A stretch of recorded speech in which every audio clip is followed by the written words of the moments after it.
Hypersonic missile परीक्षण से चीन को झटका, हमें लूट लिया गया, अमेरिकी सांसद कहते हैं।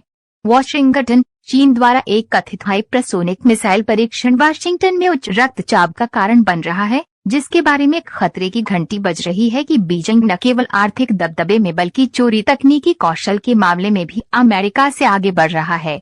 परीक्षण, जो अगस्त में हुआ था लेकिन जिसका विवरण भी सामने आ रहा है, में कथित तौर पर एक परमाणु सक्षम मिसाइल शामिल है, जिसने अपने लक्ष्य की ओर उतरने से पहले एक ग्लाइड सिस्टम में दुनिया की परिक्रमा की, जिसे वह 24 मील से चूक गया। विशेषज्ञों का कहना है कि कम कक्षा में इस तरह के हाइपरसोनिक ग्लाइड सिस्टम की महारत चीन को अमेरिकी एंटी बैलिस्टिक मिसाइल डिफेंस से बचने में सक्षम बनाएगी, जो एक धनुषाकार प्रक्षेपण में यात्रा करने वाले आईसीबीएम को रोकने के लिए तैयार हैं, जो पृथ्वी पर वापस गिरने से पहले अंतरिक्ष में लूपिंग करते हैं और अपने इच्छित लक्ष्यों से ऊपर विस्फोट करते हैं।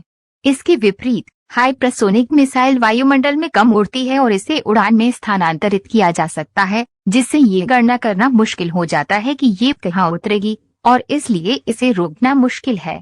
हालांकि केवल एक आंशिक सफलता प्रौद्योगिकी के साथ चीनी प्रगति की रिपोर्ट ने कुछ अमेरिकी सांसदों को बैलिस्टिक होने का कारण बना दिया।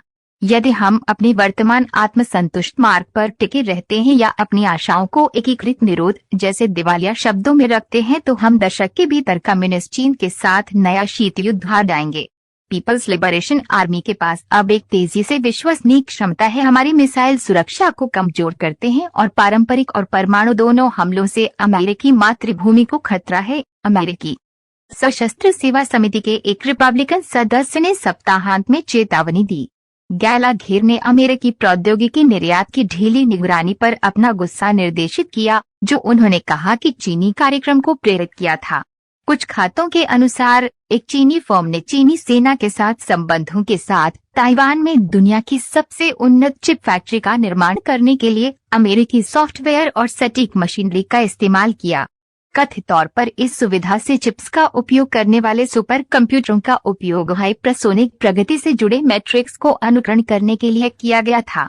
बीजिंग ने स्वयं परीक्षण पर रेडियो चुप्पी बनाए रखी, लेकिन फाइनेंशियल टाइम्स में इसकी रिपोर्ट के बाद चीनी विदेश मंत्रालय के प्रवक्ता ने दावा किया कि ये एक नए नागरिक अंतरिक्ष यान का नियमित परीक्षण था, जिसका प्रक्षेपण उपयोग को कम करने के लिए बहुत महत्वपूर्ण था। अंतरिक्ष यान की लागत और मानव जाति के अंतरिक्ष के शांतिपूर्ण उपयोग के लिए एक कुल यात्रा करने के लिए एक सुविधाजनक और किफायती तरीका प्रदान कर सकता है, लेकिन बीजिंग के मुखपत्र ग्लोबल टाइम्स ने प्रगति के बारे में कहा, परीक्षण का अर्थ है चीन की परमाणु निरोध प्रणाली में एक महत्वपूर्ण नया सदस्य है और ये चीन पर रणनीतिक श्रेष्ठता की अमेरिका की मानसिकता के लिए एक नया झटका है। ग्लोबल टाइम्स ने एक संपादकीय में कहा, ये ध्यान रखना महत्वपूर्ण है कि चीन अपनी आर्थिक और तकनीकी ताकत को लगातार विकसित करके कुछ प्रमुख सैन्य प्रौद्योगिकियों में अमेरिका के साथ अंतर को कम कर रहा है। अमेरिका के साथ एक हथियारों की दौड़ में ये अपनी गति से सैन्य शक्ति विकसित करके चीन पर अमेरिका के समग्र लाभों को कमजोर करने में सक्षम है। अमेरिका की अब तक की प्रतिक्रिया,